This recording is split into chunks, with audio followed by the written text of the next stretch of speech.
Welcome back to my channel माई सेल्फ कल्पना। और आज मैं आपको बीए सेमेस्टर 4 का हिंदी ए का पार्ट 2 मलबे का मालिक बाय मोहन राकेश पढ़ाऊंगी। तो आइए चलिए समझते हैं। मलबे का मालिक मोहन राकेश द्वारा लिखा गया है।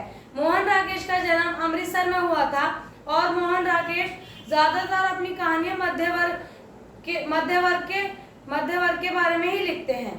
तो इस कहानी में मलबे के मालिक कहानी में यह बताया गया जो भारत पाकिस्तान के विभाजन के बाद जो मध्यम वर्ग की जो स्थिति थी ना सामाजिक स्तर पर, उसके इर्द गिर्द ये कहानी है। तो कहानी शुरू होती है। कहानी शुरू होती है अब्दुल गानी जो होता है वो कहता है मैं अमृतसर आके अपने घर देखता है। तो वो कहता है मैं अपना घर देखता हूँ, तो वो तो बिल्कुल मलबे का ढेर हो चुका होता है। तो कहता है मैं भी मलबे का मालिक बनूंगा, उसके लिए मेहनत कोशिश और जितना भी श्रम होगा वो करूंगा। तो उसके बाद वो बताता है भारत पाकिस्तान के विभाजन की वजह से हमारे बहुत सारे लोग हमसे पिछड़ गए, हमारे घर जो है वो तबाह हो गए, मलबे का ढेर ही हो गए। मतलब इसे मान लीजिए जो मलबा है वो विभाजन का प्रतीक है, ठीक है। तो फिर वो कहता है कि अब्दुल गानी जो होता है वो अपने लाहौर के कुछ मुसलमान दोस्तों के साथ अमृतसर आता है। तो वो कहता है हॉकी का जो मैच होता है वो देखना तो बहाना है, उसे तो अमृतसर के घर और बाजार देखने का चाव होता है। तो वो कहता है कि मैं घर देख ही रहा होता हूँ, और वहाँ पे एक बासा बाजार होता है, एक छोटा सा बाजार होता है। तो वो वहाँ पे जाता है। तो वो कहता है कि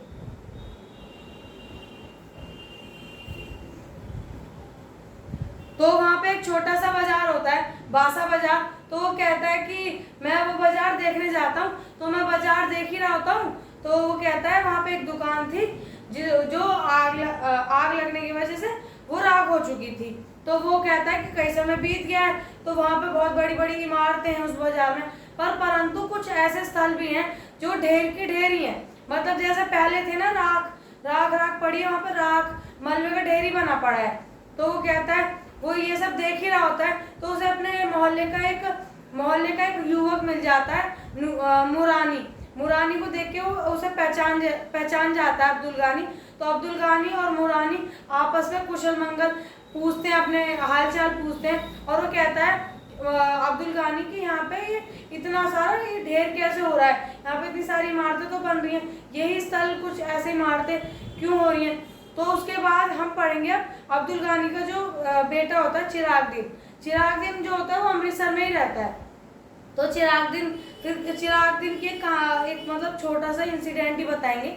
चिराग दिन जो होता है, चिराग दिन अपने अमृतसर के घर में खाना खा रहा होता है। तो उसका एक दोस्त होता है रखे पहलवान उसे आवाज देता है नीचे से कि नीचे आओ। तो लोग कहते हैं कि बताओ कितनी अश्लीलियत फैला रहे हैं, क्योंकि भारत और पाकिस्तान का विभाजन हो चुका था। तो वो कहता है कि कोई बात नहीं हमारी पर, वो इन सब चीज़ों को इग्नोर करके वो कहता है कि नहीं हमारी बहुत पुरानी दोस्ती है मेरी और रखे पहलवान की, तो मैं नीचे जाऊंगा। तो वो नीचे जाता है, परंतु जो रखे पहलवान होता है उसे धोखा देता है और धोखे से उसके पेट पे चढ़कर उसके पेट पे बैठ जाता है। और क्या कहते हैं अपने शागिर्द की मदद से उसकी जो पत्नी होती है जुबैदा और उसकी 2 बेटियों को भी नहीं छोड़ता। तो उन तीनों की जो लाश होती है वो नहर में मिलती है, सुबह नहर में मिलती है। तो उसके बाद क्या कहते हैं उसका वो जो रखे पहलवान होता है वो क्या कहते हैं फिर उन्हें मार देता है। फिर वो वो ये सोच ही रहा होता है कि अब ये जो क्या कहते हैं चिराग दिन का घर है, अब मैं इस पे कब्जा करूंगा। वो ये बात सोच ही रहा होता है। वो देखता है यहाँ तो आग लग चुकी है, सब कुछ मलबे का ढेर हो चुका है। तो वो कहता है कि मेरे होते हुए यहाँ आ कैसे गया कोई, मैं होता हूँ तो मेरे होते तो कोई आ भी नहीं सकता यहाँ, तो फिर यहाँ आग कैसे लगी।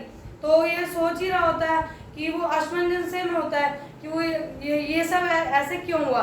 तो उसका शागिर्द बताता है कि रखे पहलवान क्या कहते हैं अब्दुल गानी और मुरानी मोहल्ला देखने आ रहे हैं। तो ये सब उसका शागिर्द बता ही रहा होता है उसे। उतने में अब्दुल गानी और मुरानी एक दूसरे की हाथ पकड़ के आ ही जाते हैं। तो कुएं के पास जाके अब्दुल गानी क्या कहते हैं रखे पहलवान को पहचान जाता है। फिर वो रखे पहलवान से उसका हालचाल पूछता है और वो कहता है कि मेरा घर कहाँ है। तो देखता है घर में तो आग लग चुकी है, वो राख हो चुका है, मलबे का ढेर हो गया। तो रखे पहलवान से कहता है कि रखे पहलवान तुम्हारे होते कैसे हो गया कि तुम्हारे होते होते यहाँ कोई आ भी सकता, तो ये सब आग कैसे लगी? तो फिर उसके बाद वो कहता है चिराग दिन जो मेरा पुत्र था, चिराग दिन को तो मैं तुम्हारे भरोसे छोड़ के गया था कि तुम्हारे होते तो उसे कोई हाथ भी नहीं लगा सकता।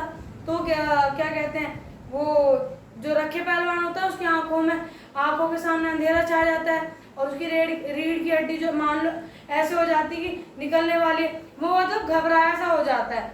तो वो कहता है चलो कोई बात नहीं रखे पहलवान, जो हो गया ऐसा हो गया, होनी को कोई टाल नहीं सकता।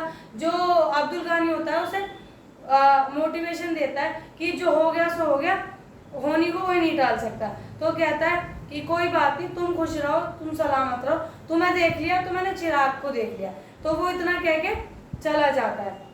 तो उसके बाद जो होता है रखे पहलवान होता है जैसे डेली की तरह वो गली के बाहर तखत पे बैठा होता है। तो तखत पे बैठा होता है तो कौवा आ जाता है। तो कौवा कोने में आकर बैठ जाता है। तो कुत्ता गुर्राने और भौंकने लगता है। तो कुत्ते के भौंकने की वजह से कौवा जो होता है वो उड़ के चला जाता है। और फिर जो कुत्ता होता है वो रखे पहलवान को देख के गुर्राने भौंकने लगता है। तो क्या कहते हैं, रखे पहलवान उस पर पत्थर मारता है, पर पत्थर मारने पे भी जो क्या कहते हैं कुत्ता नहीं जाता। तो रखे पहलवान क्या होता है, कुएं की सील होती है वहां पे जाके लेट जाता है। तो देखता है कि वो तो गुर्राया जा रहा है। तो वो रखे पहलवान जो होता है वो क्या कहते हैं, वो चला जाता है। तो जो कुत्ता होता है वो गली के अंदर आता है, गली के अंदर भौंकता है, गुर्राता है। जब वो देखता है कि ना यहाँ तो कोई नहीं है, तो फिर वो हार मान के क्या कहते हैं, मलबे का ढेर होता है उसके कोने में जाके बैठ जाता है और गुर्राने लगता है। तो इस कहानी में ये बताया गया, इस कहानी में कठिन स्थिति जब आती है जब लोग कहते हैं कि जब रखे पहलवान और अब्दुल गानी एक दूसरे से मिलेंगे तो सारी बात खुल जाएगी कि चिराग दिन को इसने ही मारा है और उसकी जमीन हड़पने वाला होता है। परंतु पर ऐसा कुछ भी नहीं होता। जो अब्दुल गानी होता है उल्टा उसे क्या कहते हैं, जो हो गया तो कोई बात नहीं है, ये सब कह के उसकी कुशल मंगल बोल के चला जाता है। लोगों को लगता है कि इनके बीच गाली गलौज भी होगा और इनके बीच लड़ाई झगड़ा होगा, परंतु ऐसी कोई स्थिति नहीं बनती कि वो लड़े या फिर गाली गलौज दें। और जो अब्दुल गानी होता है उसे अच्छे से बोल के कि खुश रहो, हमेशा स्वस्थ रहो, तुम्हें देख लिया तो चिराग को देख लिया, वो ऐसे कह के चला जाता है बिना ये सच जाने कि चिराग दिन की मौत हो गई है, वो चला जाता है। तो ये कठिन की स्थिति है क्योंकि लोगों को लगता है ये बात खुल जाएगी, पर ऐसा कुछ होता नहीं है।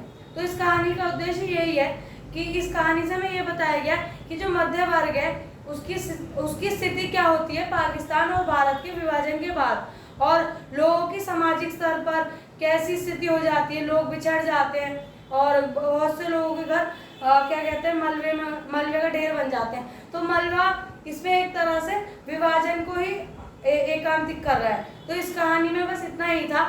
तो आज के लिए इतना ही। और आपको मेरी वीडियो अच्छी लगती है तो वीडियो को लाइक ज़रूर करें, कमेंट ज़रूर करें और अपने दोस्तों के साथ वीडियो को ज़रूर शेयर करें और चैनल को ज़रूर सब्सक्राइब करें। और हाँ गाइज, आप वीडियो को लाइक ज़रूर करिए क्योंकि आप वीडियो देख लेते हैं लाइक नहीं करते, तो लाइक ज़रूर करें जिससे कि मुझे भी मोटिवेशन मिलेगी और वीडियो बनाने के लिए।